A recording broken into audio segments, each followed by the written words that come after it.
Dei Gracia, die gemeente waar jy kan kom soos jy is, sodat God jou kan ontmoet waar jy is.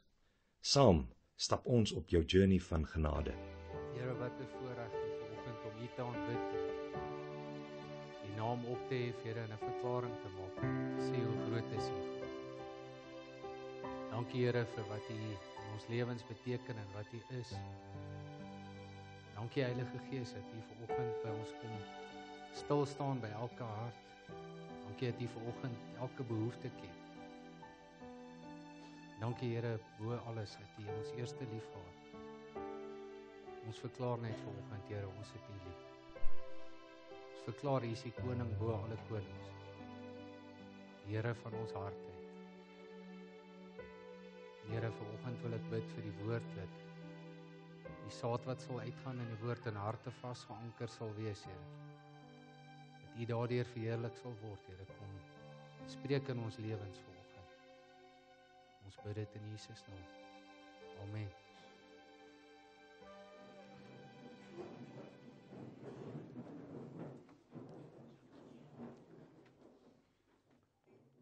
Sê dankie vir die worship span. Is altyd amazing. Is so lekker oomblik van worship. Ou wil nie ophou nie. Voorreg vanoggend om julle die woord te kom deel. Groete van Dani af, wat op pad terug is van sy breek af. Vir die wat nie daar hier was laas week nie, ek wil sommer net so 'n klein oorsiggie doen. Ek dink die amazing ding is hierdie paar weke, of ek dink eintlik die paar maande wat verby is, het ons baie goed beleef. Ons het die Move reeks gedoen en soos julle weet het dit ons baie gechallenge in areas. Die hele idee rondom die Move reeks het ons momente losgemaak, momente van beweging, dis waarvoor die Move reeks staan, sodat jy gechallenge kan wees in areas waar jy optel, sodat jy daai goed kan gebruik in jou lewe en kan sê, Here, ek wil vrykom van hierdie ding. Ek wil nie stak wees op 'n plek nie.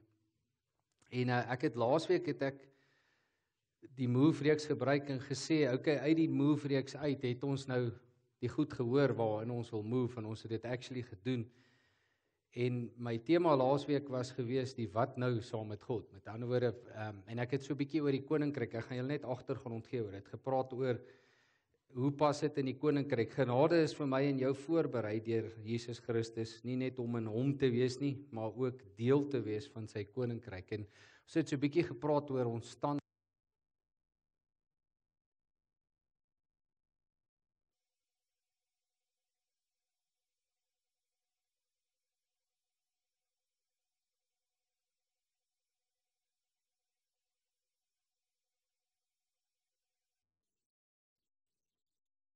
sien tot die vyand is vanoggend bang. Hey, daar is ons weer terug. Dan tel dat ek kom maar jou vir backup.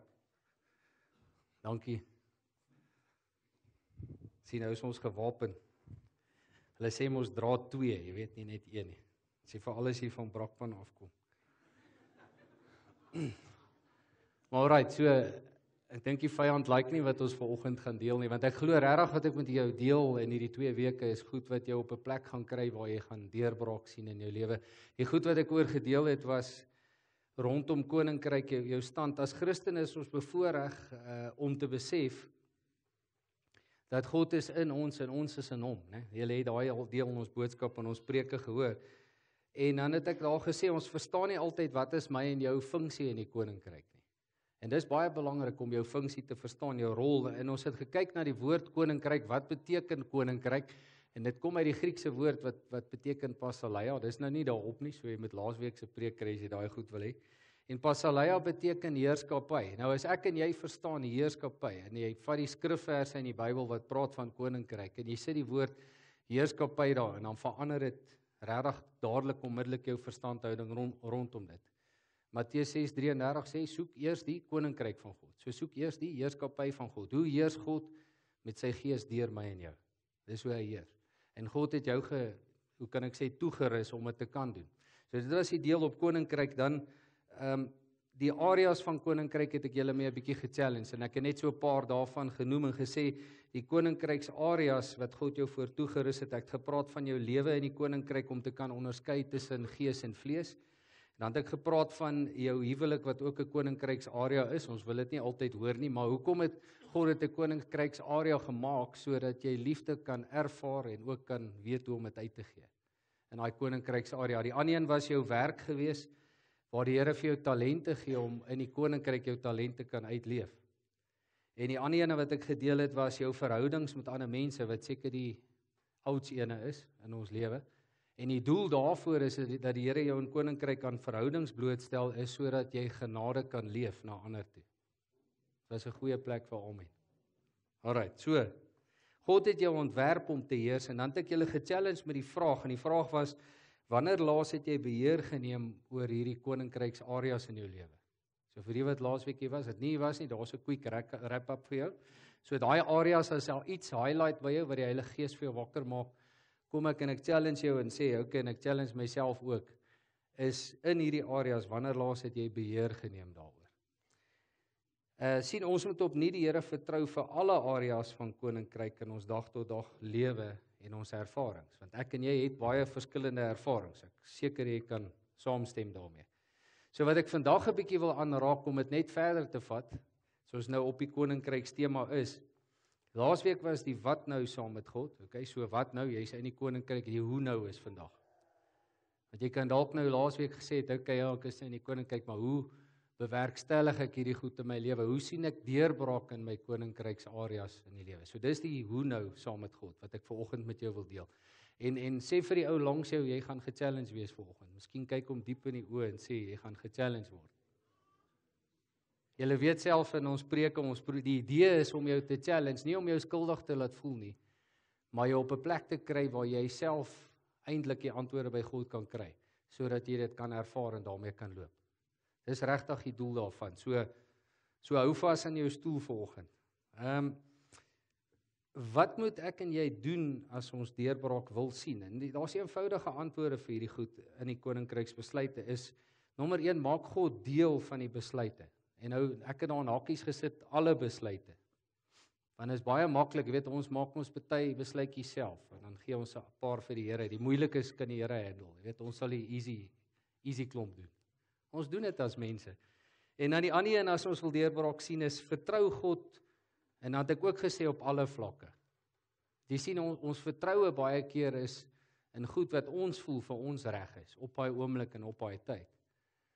Maar God wil hê jy moet hom vertrou, al dink jy nie dis 'n groot of 'n klein dingetjie in jou lewe nie. God wil hê jy moet absoluut hom vertrou. So dis die goed waarmee ek jou wil challenge. En dan, hier is die belangrike ding, kom tot insig. Die woord insig beteken jy moet verstaan vanoggend dat op 'n geestelike vlak het God reeds die deurbraak vir my en jou bewerkstellig. En dat Jesus aan die kruis gesterf het, sodat ek en jy die totale oorwinning en beheer kan beleef in ons lewens in sy koninkryk. Weer is nou baie woorde hierdie, maar ek wil hê jy moet laat dit so 'n bietjie insink. Okay, so op geestelike vlak. Want onthou, waar's my en jou challenge? Is op vleeslike vlak. Okay, op geestelike vlak het Jesus Christus dit klaar vir jou bewerkstellig. Jy het al reeds gewen. So kyk vir die ou langs jou en sê jy het al reeds gewen. Okay, so geestelike vlak is hy goed daar, dis gedoen. Maar die challenge is op vleeslike vlak. En dis die goed waarmee ek jou vanoggend wil challenge. So as ek nou 'n paar goed hier, ons spot nou altyd oor die raakry en alles, so as ek jou raakry vanoggend, gaan dan maar vir behandeling as dit nodig is. Maar ek wil hê met 'n paar goed vanoggend hoor wat jou kan challenge, sodat ons nie stak is op 'n plek nie. Die hele idee van die Move reeks was ook om jou te kry om uit 'n stak area van jou lewe te kom en met goed te deel. Maar nou die hoe in die koninkryk, sien die grootste challenge is om, vir my en jou, is om te onderwerp aan die leiding van die Heilige Gees. Kan ek hier sinnetjie herhaal? Die grootste challenge is om te onderwerp aan die leiding van die Heilige Gees. Wanneer daai taxi voor jou inry, is dit nie so maklik om te luister wat sê die Heilige Gees nou nie. Okay, dis nou net 'n voorbeeld. Hier is so 'n paar comments oor daai. Sien, soms wil ons beheer oorvat terwyl God reeds besig is om te werk in die situasie. Julle het dit al ervaar of is dit net ek?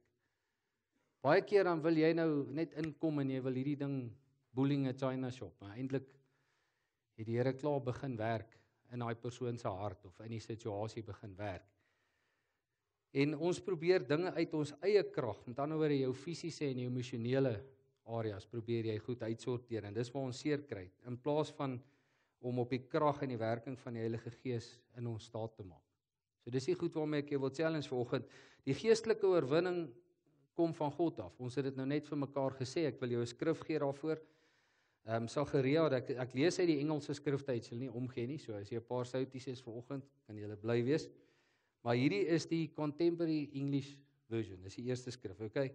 Hy sê, I am the Lord all powerful. Sien jy hoe beskryf God homself hier? Dan sê hy, so don't depend on your own power or strength, but on my spirit. Hoe reguit wil jy dit hê?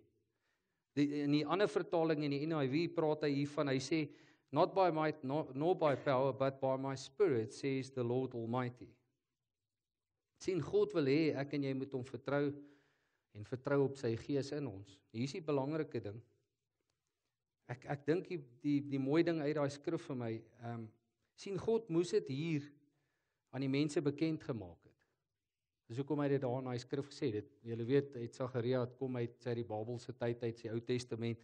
So God moes dit daar bekend gemaak het, maar vir my en jou vandag is dit reeds bekend.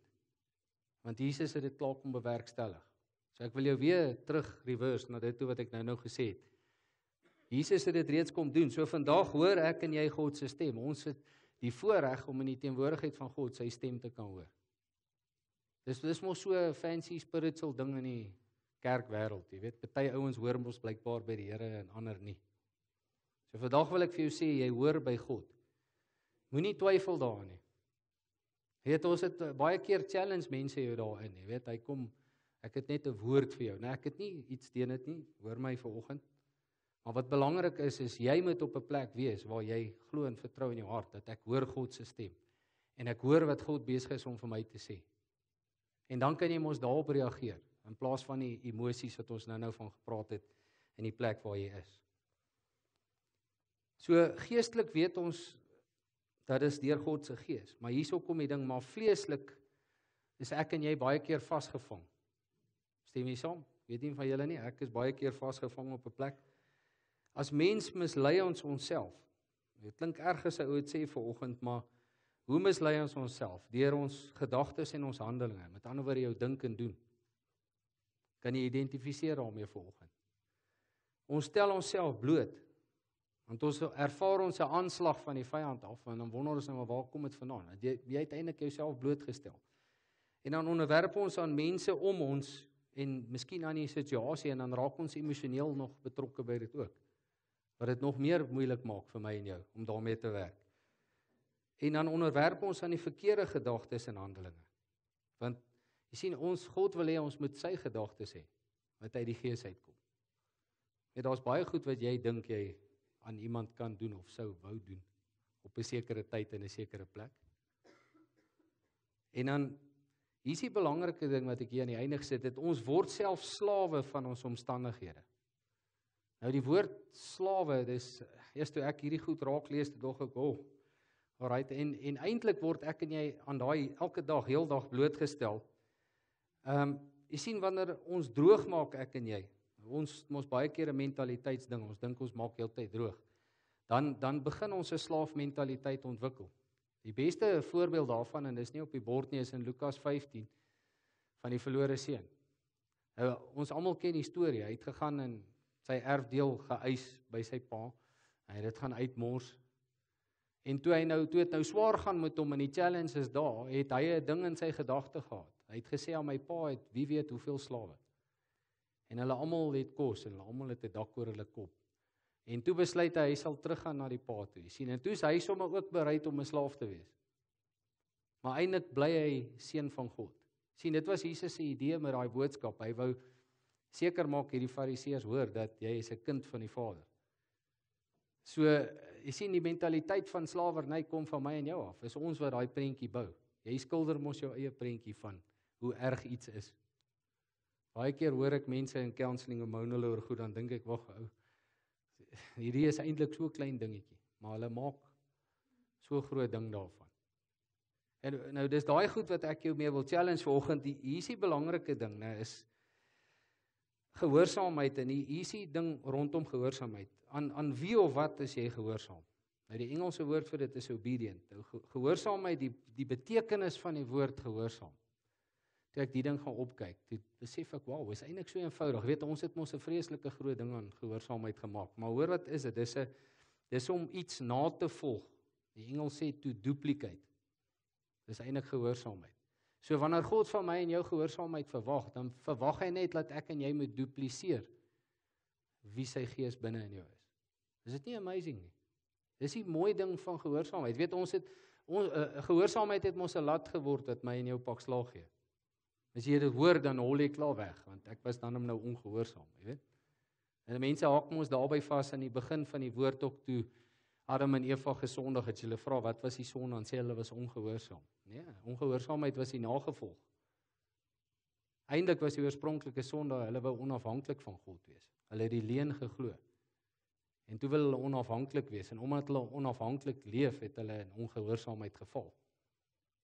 Dis eintlik wat daar gebeur het. So sien julle hoe belangrik is gehoorsaamheid. So Romeine 6 vers 16, hierdie is een van my favorite skrifte. Ek het hom in baie vertalings al raak gelees, maar hoor nou wat sê hy, Modern King James. Ek weet nou nie wat beteken die modern nie, miskien is dit vir die jeug daar agter wat vandag insit. Modern. Hulle is mos baie modern, het julle al opgehou.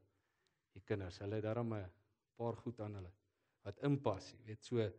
Maar hoor wat sê hy, do you not know that to whom you yield yourselves as slave for obedience, you are slaves to him whom you obey, whether it is to sin to death or of obedience to righteousness.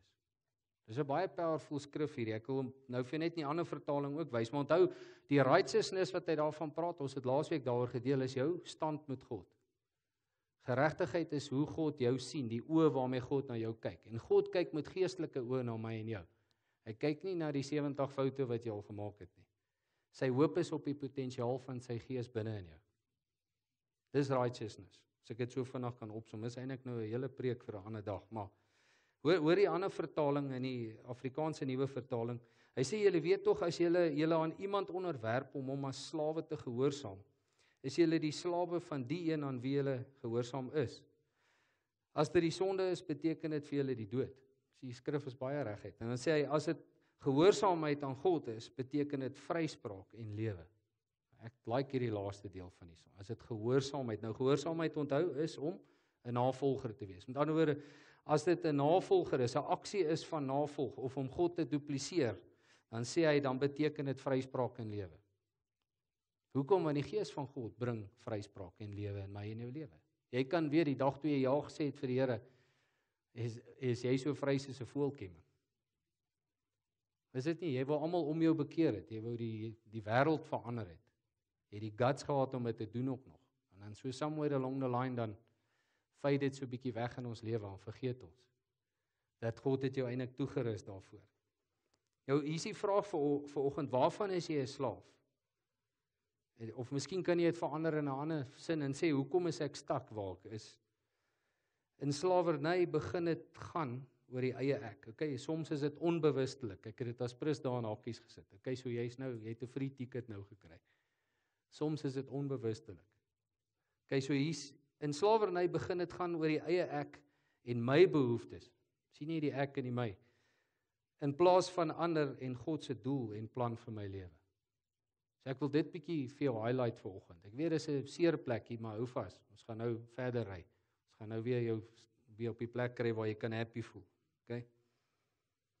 Nou as dit oor die eie ek gaan en my behoeftes, dan vra ek weer vir jou, die vraag is waaraan onderwerp of submit ek en jy? En ek dink ons moet daai deel verstaan. Onderwerp ek en jy of submit ons aan die gees van God of aan ons eie behoeftes, ons eie gedagtes, ons eie emosies en dalk jou eie omstandighede? Jy kan vanoggend dalk vir my sê, maar François, jy ken nie my omstandighede nie. Jy weet nie wat gaan in my lewe aan nie, of jy weet nie wat gaan in my huwelik aan nie. Jy weet nie wat gaan by my werk aan nie. Jy weet nie wat gaan in my finansies aan nie. Hoeveel goed wil jy vanoggend aan die lysie koppel?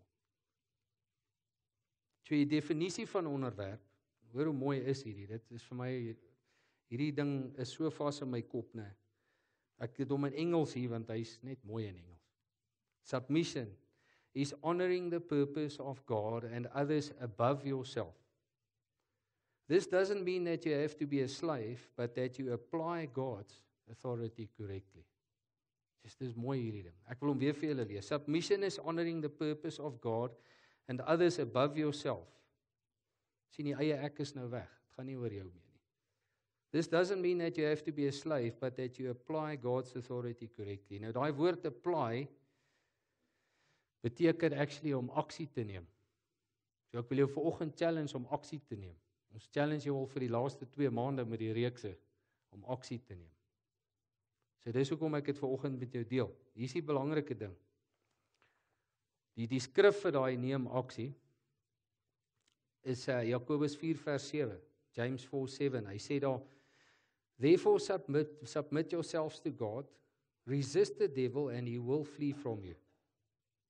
In Afrikaans sê hy daar, onderwerp julle dan aan God, staan die duiwel teen en hy sal van julle af wegvlug. Die belangrike ding hier wees, sien julle daai woord resist en om die vyand teen te staan, albei daai beteken om aksie te neem. Jy kan nie iets teë staan as jy net passief in die hoek sit nie. 'n Bokser sit nie in die hoek en dan wen hy die fight nie. Hy staan op en hy moet actually sy boxing gloves optel ook, jy weet. En 'n bietjie skerm ook. En God het jou die krag gegee en die autoriteitskap gegee om dit te kan doen. Nou, hier is die belangrike ding, né? Daar sê hy, ja, weerstaan die duiwel en hy sal van jou wegvlug. Heel eerste sê hy, moet ons onderwerp aan God. Sien, as jy aan jouself onderwerp, dan kry jy gewoonlik pak slaag. So die bokser kan in die kruit klim sonder training, hy gaan 'n pak slaag kry. Sien julle die prentjie, waartoe ek op pad is? So die belangrike ding is, hoekom vlug die vyand? Laat ons dit raak sien. Nie omdat dit jy wonderful you is nie. Miskien nie om weggetraai, jaag het of gekry het of groot geraas gemaak het nie. Maar omdat jy staan onder die autoriteitskap van Jesus Christus. Hierdie is vir my een van die belangrikste goed. Ek dink ons kan die hele reeks preek doen net oor autoriteitskap. Maar ek wil dit net so 'n bietjie aanraak, want ek dink baie keer mis ons goed daar. Wat beteken die woord autoriteit? In die verklarende woordeboek is autoriteit die sê erkende gesag. So wanneer die vyand God of Christus se gees binne in jou erken hy die gesag. Dis hoekom hy kan submit onder die autoriteit wat ek en jy uitspreek. So dis belangrik dat ons verstaan wat is autoriteit. Hier is die mooi ding, uit wedergeboorte, toe ek en jy ja gesê het vir Jesus, wedergeboorte, erken ons Jesus Christus as die hoogste gesag. Sê my saam? Ons erken hom as die hoogste gesag in ons lewens. So elke keer wanneer ek en jy 'n issue het, dan al wat ek en jy moet doen is gaan terug na die hoogste gesag toe. Wanneer ons 'n area van deurbraak nodig het in gebed, waartoe moet ons gaan? Na die hoogste gesag. En dis nie hoekom in die Bybel is al baie voorbeelde. Dis hoekom dit sê Jesus is die koning bo alle konings. Konings is klein letters, ek en jy, koning is hoofletter Jesus Christus, want hy het die koninkryksareas aan my en jou vertrou as konings om wat te doen, om te heers. Hoe heers 'n koning? Met autoriteit. Die koning sit ook nie net daar en dan flout hy rond en jaag die slawe rond. Ek het al baie party van daai konings gesien. Julle weet self is nie baie suksesvol nie. Maar eintlik kom hy met 'n plan en 'n strategie en hy kry dit ook van iewers af. So hy weet wat is hoër gesag en jy kan kyk deur die hele Bybel. Die konings wat God se gesag verstaan het, was die suksesvolle konings. Had baie van hulle amazing oorwinnings gehad. En waar het jy al gesien, jy loop 7 dae om 'n stad en die mure val in mekaar. Dis die autoriteitskap van God. Dis om God se gesag te verstaan. Hier is die belangrike ding. Kom ons kom tot besef vanoggend, ons staan onder die autoriteitskap van Jesus Christus. Jesus maak die uitspraak en hier's 'n mooi skrif. In Matteus 28 vers 18 in die New Living sê hy, Jesus came and told his disciples, I've been given complete authority in heaven and in earth. Dit is vir my mooi dat hy hier sê complete. So eintlik het hy die disippels gechallenge, sê, weet, waarmee is julle besig? Weet, daar is nie net 'n gedeelte wat toegestaan is aan my nie, maar complete beteken alles. So alles wat julle nodig het as my disippels, het ek autoriteitskap oor en ek gee dit vir julle, dat julle dit kan toepas. En hy het hulle tot geleer. Ek meen, hulle het die voorreg gehad om saam met hom te stap, om te sien. Ek meen, waar kry jy meer hands-on? 'n appie wat saam met die baas kan loop en sien hoe om die job te doen. Ons draai dit mos baie keer om, die appie wil vir die baas vertel hoe om die job te doen. Of is dit net ek? Ek doen dit baie, ek is baie skuldig aan. Ek wil altyd vir die Here vertel, waar moet hy nog ietsie doen, jy weet? Of waar moet hy nog goed in my lewe inpas? Of waar moet hy tog nou net hierdie ouens gaan uitsort, jy weet, dat hulle rustig raak. Dis wat ons eintlik doen, is ons menslike gedeelte in ons vlees wat dit doen. Sien, omdat hy in my is en ek in hom, tree ons op uit die hoogste gesag. En dit is God se gees in ons. Voorbeeld van Jesus se autoriteit, hoor hoe mooi is hierdie. Ek wil nou, voor ek by daai deel kom van daai voorbeeld, ou vertel my 'n eendag storie wat die polisie is, ou pel van my, ons sit sommer so in gesels nou. Ek dink daai ouens het 'n tawe job, hoor, is 'n bietjie van 'n warboel. En deesdae hoor jy van mense wat gehijack word, aangeval. En in die noord vertel hy my hierdie storie, maar nou kry hy so lekker hierdie polisieman, en ek kry lekker saam met hom, want ek verstaan, wow, God is besig om dinge te doen deur sy kinders. Hierdie ou tannie is 82, en 'n inbreker kom in haar huis in. En sy besef, o God. Okay, ek dink sy was so rustig, as hoekom ek nou spot en sê, o God, hier is iemand in my huis. Maar alright, toe kom die ou nou in, en die ou tannie, omdat sy haar autoriteitskap in Jesus verstaan, sy in die gang kom, toe staan die dude daar, hy is reg vir haar, en sy is reg vir hom. En sy sê vir hom, sy bestraf hom in die naam van Jesus. Sy erken die hoogste gesag. En sy het rustig omgedraai en gestap in die telefoon, die polisie gaan bel. Toe hulle aankom, toe is hierdie ou in mekaar getrek. Nou hulle vra, tannie, wat het jy met die ou gedoen? Jy weet, het jy elektriese ding op hom gedruk, om geskok of wat? Want die ou is letterlik in mekaar, sy hande en goed is so omgekeer, hy's in mekaar getrek, en hulle het hom letterlik so opgetel en hom in die polisiekar gesit en hom weggevat. Nou, ek het so lekker gekry toe hy die storie vir my vertel. Dink ek, wow, is dit nie amazing nie, want dit is God se kapasiteit, dit is wat God kan doen. Jy weet, ons sien hom, hoekom sien ons nie meer die goed nie? En toe hy dit nou kyk, as 'n polisieman kry hy nou lekker, want dit nou sy job so bietjie makliker gemaak, maar nou verduidelik ek hom 'n bietjie oor die goed, jy weet, en hy sê, ja maar, jy weet, daar's altyd 'n ja maar, hy stem saam, ja nee, dis cool, dis kwaai dat dit gebeur het. Maar jy weet, ons las mos altyd 'n maar aan, ons soek mos altyd 'n rede van, maar hoekom het dit eintlik gebeur, in plaas van om net sê, Here, ons wil jou erken in hierdie saak. Ons wil net ons harte oopmaak en erkenning gee, dat jy is in beheer, dat jou gesag eintlik geld, in hemel en op aarde. Dis eintlik wat daai skrif sê. Maar hoor nou hierdie mooi voorbeeld van Jesus se autoriteit, en hier's 'n ou wat dit baie mooi besef het in die Bybel. Uit die Afrikaanse Nuwe Vertaling, Matteus 8 vers 5, nadat Jesus in Kapernaum aangekom het, het 'n offisier by hom hulp kom vra, en gesê, Here, my slaaf lê by my huis verlam en verduur baie pyn. En Jesus antwoord hom, ek sal hom kom gesond maak. Dis mooi, nou op daai stadium kan ou nou opgewonde raak, maar hoor nou wat sê hierdie offisier, hy sê, maar die offisier sê, Here, ek is nie werd dat u onder my dak inkom nie, sê maar net 'n woord, en my slaaf sal gesond word. Dis nie mooi daai nie. Dan gaan hy aan, hy sê, ek is ook 'n mens wat onder gesag staan, en het soldate onder my. Vir die een sê ek, gaan daarheen, en hy gaan, en vir die ander kom, en hy kom, en vir my slaaf doen dit, en hy doen dit. Nou die mooi ding daarin, daai gesagwoordjie wat jy nou daar in die middel kan sien, daar bevestig hy gesag. Dis hierdie offisier het 'n hoër gesag erken, al was hy self in 'n gesagsposisie. Ek meen vir die ouens wat in die army was, jy weet wat 'n offisier aan jou kan doen. Daai ouens kan jou laat draf, ou maat. As hy sê bloei, dan bloei jy.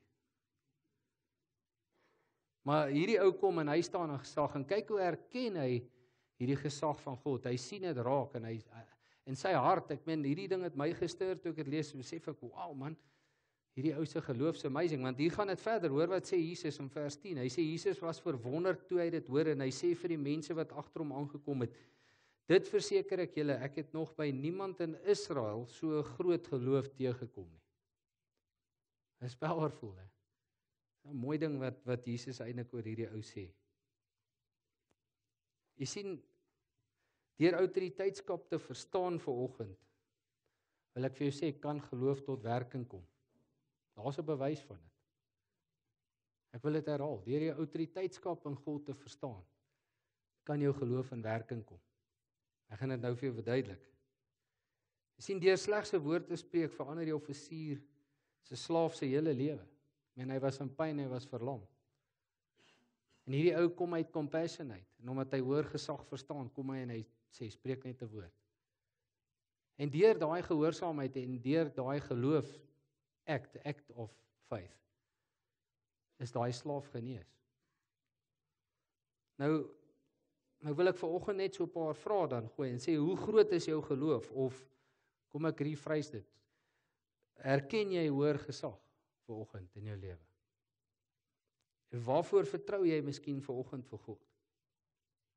Sien, hier is die belangrike ding, hoe werk geloof? Kom ons, miskien moet ons dit net gou vanoggend opbreek. Hoe werk geloof eintlik?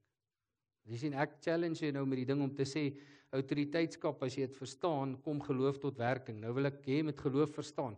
Die fondasie van geloof is vertroue. En die fondasie van vertroue is kennis. Nou gaan ek dit vir jou verduidelik gou vanoggend.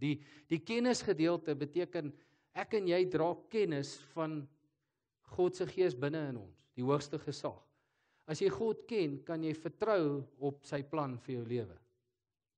As jy vertrou op sy plan, kan jy geloof hê dat die goed tot wording sal kom, dat dit sal gebeur in jou lewe.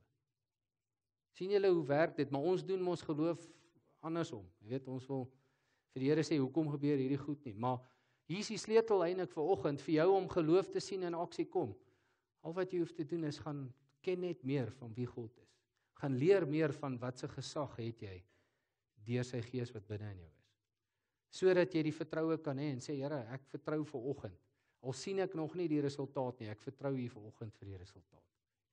Dis hoe prakties ons moet wees in ons geloof. En ek wil gehad het jy moet dit verstaan. Ek weet dis nou half bietjie 'n teaching vanoggend saam met 'n boodskap, maar mag jou hart gestuur wees in dit, dat jy op 'n plek is en sê, maar weet jy wat, okay, miskien het ek 'n bietjie gemis oor, ek verstaan autoriteit en ek erken Jesus as hoër gesag, maar ek wil deurbraak hê in my geloofslewe.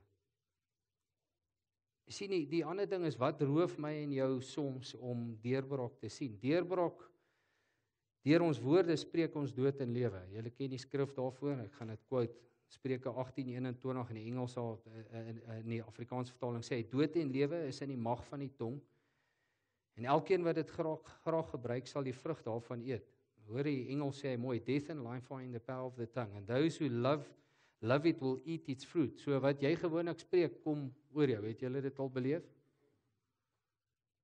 En nou, sien julle hoe belangrik is dit dat ek en jy vanoggend besef, hoe versigtig moet ons wees oor wat ons spreek? Weet hoe ons hierdie goed in koninkryk is, hoekom ek jou gechallenge het met koninkryks areas, want ons wil hierdie goed sien gebeur in die koninkryk, resultate sien. En dan bid ons nou en dan dink ons, miskien het die Here my nie gehoor nie, jy weet, ons moet so mooi spiritual een, ons bid teen die ceiling vas. Ek wil nou nog graag dit sien as 'n praktiese voorbeeld. Daar bestaan nie sulke snert nie. Jy kan nie teen die ceiling vas bid nie. Want God se gees bly in jou hart. En God sien wat jy in jou hart besig is om te sê. So vergeet nou al hierdie spiritual add-ons. En kom net op 'n plek in jou verhouding met die Here en sê, Here, ek wil net my hart vanoggend oopmaak, sodat jy kan sien. Ek het seer vanoggend. Ek wil net my hart oopmaak, sodat jy kan sien, wat is my behoefte. Ek wil net my hart vanoggend, jy sien, maar ons kop is emosioneel ran ons rond met ons. Ek weet nie, is dit net ek. Wat vir my vertel, nee, maar hierdie goed moet so werk of so werk. Weet die emosies override ons. So al wat God wil hê is om, dat jy op 'n plek kom waar jy kan sê, Here, kom wys my, wat is u potensiaal binne in my hart, wat ek vanoggend kan bereik.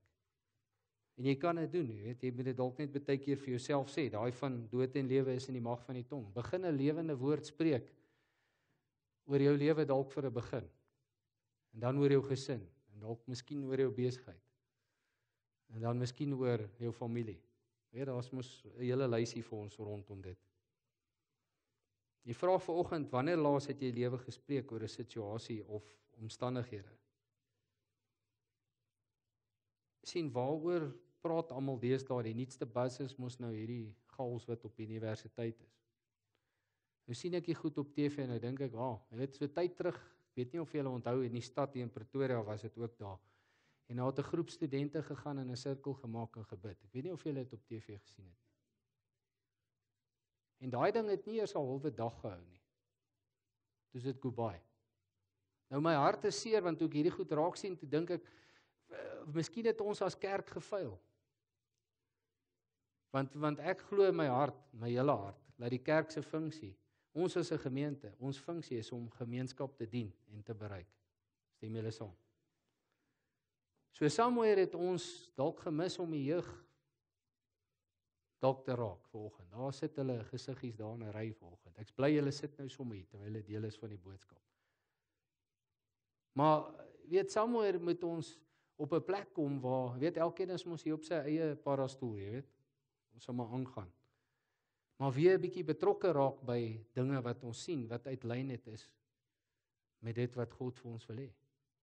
Wanneer gaan ons gesag begin spreek oor areas? Jy weet, ons is maklik om te complain, jy weet, oor al die goed wat verkeerd gaan, maar ek wil vanoggend jou challenge en vra, wat doen jy rondom dit? Wat doen ek en jy om 'n verskil te maak? En nie as mens nie, ek wil jou challenge geestelik. Want is in elk geval, as jy jou eie krag het, dit raai doen, gaan jy so miskien 'n week hou, dan is jy moeg. Maar wanneer die God se Gees kan inbring, dat mense weer waarheid kan hoor, dat hulle kennis kan dra van wie God is, dan kan hulle weer vertroue hê dat, weet jy wat, daar is 'n toekoms vir hierdie land. Daar is 'n toekoms vir die universiteite. Ek glo met my hele hart, daar's 'n toekoms. Ek kyk nie in die ekonomie vas nie, want ek en jy is nie deel van hierdie ekonomie nie. Ons is deel van God se ekonomie. So ek jou vanoggend daarmee 'n challenge en vir jou sê, wees op 'n plek waar jy ophou fokus op die rand-dollar en ophou fokus oor al die goed wat om jou gebeur. Vra die Here om jou te wys, wat kan jy doen om 'n verskil in daai area te maak? Die Matteus 6:33 wat ek nou gekwote het is, soek eers die koninkryk, soek eers die heerskappy. Dis die heerskappy, dis wat dit beteken, van God, en dan sy geregtigheid, nie jou geregtigheid wat CV nie, God se geregtigheid, want sy geregtigheid bestaan uit sy liefde, uit sy hart uit vir my en jou, en sy genade uit sy hart uit vir my en jou, sodat ek en jy genade kan leef. Weet nie van jou nie, maar ek het elke dag genade nodig, om deur elke dag te kom, en ek dank die Here daarvoor dat dit tot ons beskikking is. Sien, meeste van ons wat vanoggend hier sit, jy kan self vir die lei daartoe, het al 'n woord van God ontvang oor jou lewe en miskien 'n situasie waarin jy is. So nou lekker stil vanoggend. Meeste van ons het 'n woord al ontvang, of dit 10 jaar terug is, of dit gister is, of dit vanoggend in jou stilte tyd was, of dit 2 weke terug was. Hou op jouself judge oor hoe lank terug en waar. Fokus op die woord wat God vir jou gegee het.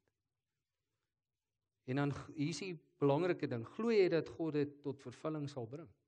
Hy woord wat hy oor jou lewe gespreek het. Want baie keer kom ons op 'n plek en ons hoor hierdie woord en dan het ons het met nou gebeur. As nou 2 maande vat, dan weet ons nou nie, moet ons nou maar glo. It's going to be. Maar om te glo beteken om geen twyfel te hê nie. Twyfel is die teenoorgestelde van glo. Om te weet, ongeag, en ek is content waar ek nou is, ongeag van hoe lank dit vat om 'n proses te kom, ek gaan aanhou om die Here daarvoor te verheerlik. Jy weet, ons dink ons die Here is doof, hy hoor nie die eerste maal nie. As die eerste maal vra het hy gehoor. Daarna kan jy hom loof en prys daarvoor. En jy sal surprise wees om te sien dat die antwoorde gaan kom. Glo jy in die voorsiening wat God vir jou het? Ek dink dis baie keer ons probleem. Jy weet, ons het nou hierdie prentjie, die Here het vir jou 'n woord gegee en gesê jy gaan dit daar en dinge. Ja, Here, hoe baie dankie, ek glo die woord, maar hoe gaan dit gebeur? So ons doen dit mos. Hoe gaan dit gebeur? So vanoggend wil ek jou challenge sê, glo jy in die voorsiening dat as God dit gesê het, het hy dit gesê. Aan die kruis het Jesus gesê, it's finished. Dis klaar gedoen. So ek en jy moet weer op die plek kom waar ons sê, okay, Here, ek gaan weer van voor af opnuut U vertrou vir hierdie woord in my lewe. Nou challenge ek jou met nog 'n vraag, wie of wat is jou meester? Waarvan is jy 'n slaaf vanoggend? En dan wil ek jou bemoedig as ek daai vraag vra en vir jou sê, leef vry in Christus. Jy sien, ek weet nie, miskien moet ons dit vir mekaar elke dag herhaal. Sê dit vir die ou langs jou, sê leef vry in Christus. En as jy nou môreoggend jou oogies oopmaak, dan sê jy dit vir jouself ook. kyk in die spieël en sê jy leef vry in Christus. Wat beteken dit of wat probeer ek vir jou sê as ek vanoggend jou bemoedig en vir jou sê leef vry in Christus? Romeine 6 vers 17, dit gaan aanhou van die vorige vers af van die message. Ek love die message Bybel. Daar's baie goed is so lekker radikaal, so reguit. Jy weet hy skiet uit die heup uit soos hulle sê. Hoor wat sê hy hierso. But thank God you've started listening to a new master. Dis nou Paulus wat hierdie uitspraak maak. Want hy het God beleef in realiteit. Ek meen, julle ken sy lewe. Ek gaan nou nie 'n preek daarvan maak vanoggend nie. Maar nou hoor wat sê hy hierso, but thank God you've started listening to a new master. So wie is jou meester? Christus. En jy's in vryheid. Okay? Vers 18 one whose command sets you free to live openly in his freedom. Hier bevestig hy dit. Die Here sê, jy kan openlik lewe in sy vryheid. En dan gaan hy aan by vers 19, hoor jy, hy sê, nou roskam my nog so 'n bietjie die ouens ook, hy sê, I'm using this freedom language because it's easy to picture. And say, you can readily recall, can't you, how at one time, the more you did just what you felt like doing, not caring about others, not caring about God, the worse your life became and the less freedom you had. Dit is radikaal hierdie. Dan gaan hy aan en sê hy, and how much different is it now as you live in God's freedom, your lives healed and expansive in holiness. So ek hou van baie van hierdie Engelse woorde is so mooi, so lekker, het so gly op die tong. Expansive in holiness. As jy expansive beteken, dis bo, dis groter as wat jou menslike vermoë is. En dan praat hy van holiness. Nou, geestelik is ek en jy heilig voor God, want is God se gees binne in my. Vleeslik gaan ek en jy tot die dag wat Jesus jou kom haal, gaan ons probeer holy wees, deur na te volg wie Christus is. Verstaan julle nou die holiness gedeelte? Okay. En dan gaan hy in vers 20 aan, dan sê hy, as long as you did what you felt like doing, ignoring God, you didn't have to bother with right thinking or right living or right anything for that matter. En dan gaan hy in vers 21, hy sê, but do you call that a free life? What did you get out of it? Nothing you're proud of now, and where did it get you? A dead end. So doodloopstraat. Sê ou Paulus is reguit hier, hy sê seker nie 'n lekker chommie om te hê in daai tyd nie. Want hy sê jou sommer net is net soos dit is. Weet, baie keer is ons mos bietjie broos as ons die goed reguit hoor.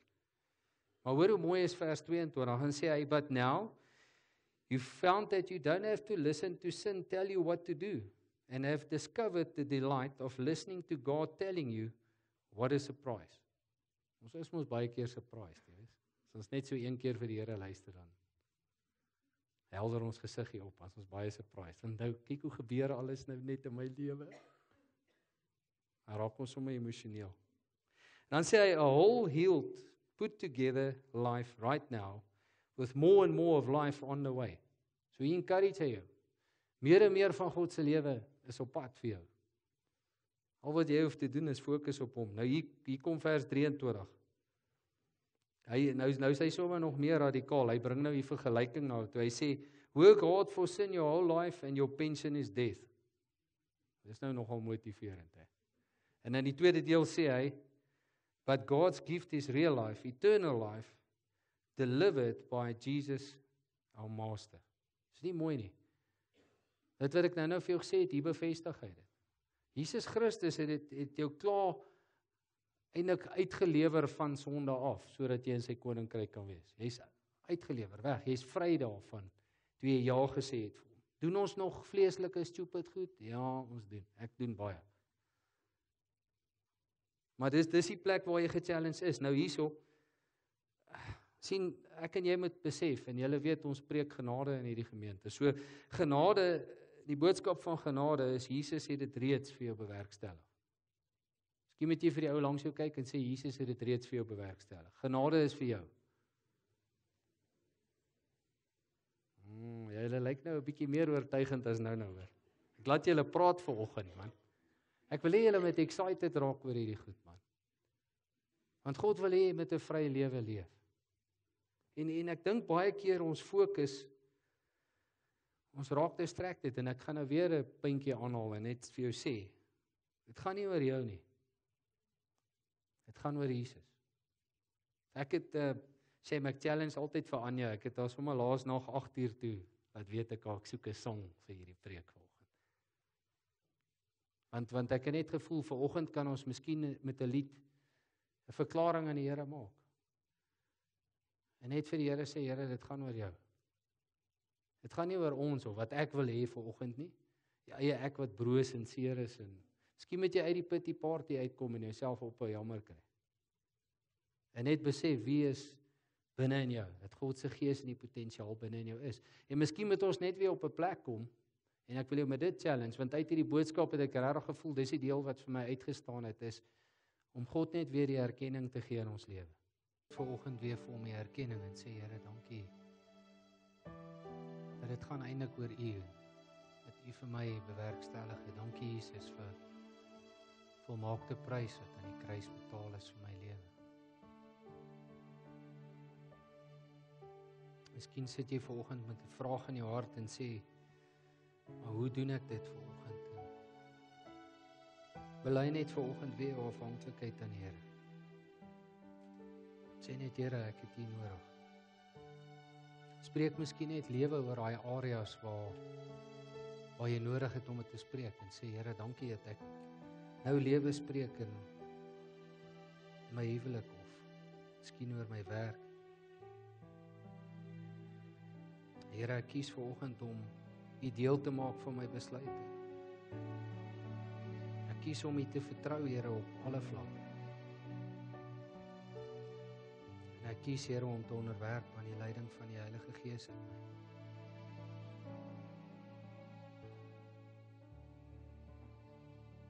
As jy vanoggend miskien identifiseer waarvan jy 'n slaaf is, God maak jou nou vry in Jesus naam.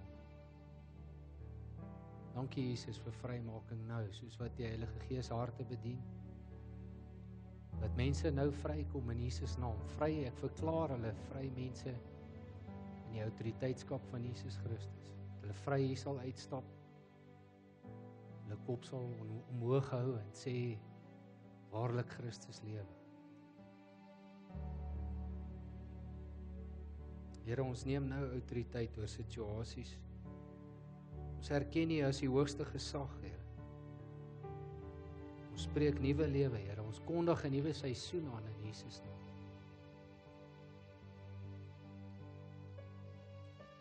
Mag God verheerlik word in en deur jou lewe, soos wat jy vanoggend daar sit en besluit te maak. Mag jy 'n deurbraak sien in Jesus naam. Dankie, Here, dat ons hierdie lied kon sing en net kan sê, Here, dat dit gaan oor U vanoggend. Dankie, Here, vir Anja wat net gehoorsaam is om daai lied met ons te deel en dankie, Heilige Gees, dat U ons harte challenge vanoggend. En Here, ons ervaar nou so 'n liefde en vrede van U af. U hand oor elke lewe hier en dankie daarvoor vanoggend, Here. Here, en ek kom vanoggend en waar daar miskien mense is wat hier sit wat 'n woord van U ontvang het.